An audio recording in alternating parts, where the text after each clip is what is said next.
आश्चर्य हेबे। तेणु साधना कले आपण बुझीपारे जो आज्ञा चक्र साधक पहुँचे से तीनोटी ज्योति देखे किंतु ग्रेट ज्योति हूँ नीलवर्ण आ शुभ्र ज्योति। नीलवर्ण बोले भ्रमर कलर ज्योतिटा आसे। आम जो गृहस्थाश्रम रही ध्यान करूँ छोट टुंगी घरटी आमर थिला मुझे ध्यान करे मु देखे गोटे नीलवर्ण लाइट एमनी मुविंग आरंभ करे धीरे धीरे से भीतर पशि जाए।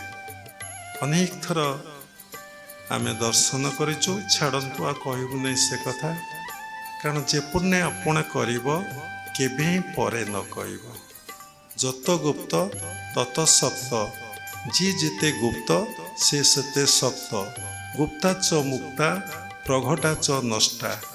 तेणु प्रचार प्रतिष्ठार आम बहुत विमुख जदि आपण भगवान को भल पाइबे भगवान को निकटरे निजको समर्पण करदेवे शଯ୍ୟା त्यागरु शଯ୍ୟା को जीवा पर्यंत भगवान को पितार्थ कर्म करिवे आपण भितरे जस सम्मान प्रतिष्ठा लालसा से चिंता परे आ गोटे चिंता अच्छी लोक मते चिन्हतु लोक मते जानतु लोक मते मानतु लोक मते भल पातु मोर भल भल शिष्य भक्त हुंतु ये भी विराट माया से गुड़ाक भी किछि नथिबो केवल प्रभु केवल प्रभु सेति बेले भगवान आपण को एमिति गोटे जगार नहीं रखिबे एमिति आपणकर प्रचार करिवे जे पर्यंत तांको सृष्टि अच्छी से पर्यंत आपण पूजा पाउथिबे। देखंतु ध्रुवंगु राज्य पई जंगल को जाइथिले तपस्या करिया पई जेतबेले भगवान वर मागिछन्ति से मना कर दैछन्ति। जिते जिते बड़ साधक को देखंतु पंचशाखा मो ओडिशार तांको सबुदिन पई केमिति रखिछन्ति समस्ते तांको केमिति जानिछन्ति पूजा करूछन्ति। सेमती मीराबाई को देखंतु तुलसीदास को देखंतु संत कबीर को देखंतु नानक को देखंतु भीम बही की देखंतु जो माने उच्च कोटर साधक जो माने किछि चाहती तांको किछि देखा जाए ना भगवान तांको पई समस्त व्यवस्था बंदोबस्त ही कर दे था। तेणु साधना करिया हेले गोटे कथार अनेक कथा आसूची श्रद्धा। तेणु आमर श्रद्धा केते परसेंट ठाकुर आमे जन को पचारू आपण कौन ठाकुर को भल पाते ना आज्ञा दीक्षित लोक से सत्संग शुणी जानीपर कहारी ना सत्संग उपस्थापना कराहबनी। ये जो जमी बाड़ी ये प्रॉपर्टी आपणकर जहाँ अच्छी ता सब कहार मनुष्य तो भारी वाक्चातुर्य स्वार्थपर ना बहुत कथा शिखी सब ठाकुर ता भी ठीक आपन जहाँ कहते।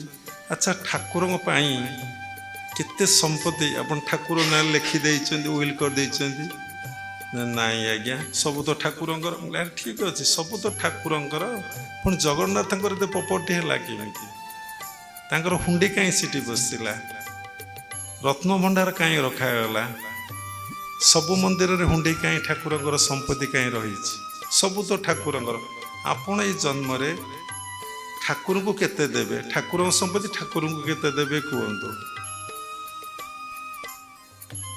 नाई आज्ञा दे हम दे कहीं आपन तो कहले बे सब ठाकुर ठाकुर संपत्ति ठाकुर को देबे बाबा को तो दबाई बाबा कहूना तो ठाकुर संपत्ति ठाकुर को कहीं देबे ये कथार जना पड़ला आम ठाकुर को आदौ भल पाऊँ श्रद्धा कर जदि आपण देखंतु सतरे प्रत्येक क्रियार समान और विपरीत प्रतिक्रिया थाए समस्त आपण जानिछन्ति आपण जहाँ को जेमती भल पाइबे से आपण को सेमती भल पाइबे କହିଲେ ବହୁତ ସମୟ ପଳେଇବ, 1 ଘଣ୍ଟା ଅଲରେଡ଼ି ଅତିବାହିତ ହେଇଯାଇଛି, କିଛି କଥା ଆରମ୍ଭ ହେଇନାହିଁ।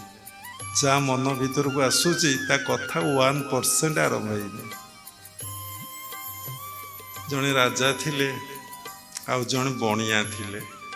ବଣିଆ କହିଲେ କାହାକୁ କଷ୍ଟ ଲାଗିବ, ଆଉ କ'ଣ କୁହାହବ, ବଣିଆ କୁହନ୍ତୁ ଭଲ। ସେଠୁ ରାଜା ବଣିଆଙ୍କର ଡେଲି ସତ୍ସଙ୍ଗ ହଉଥିଲା।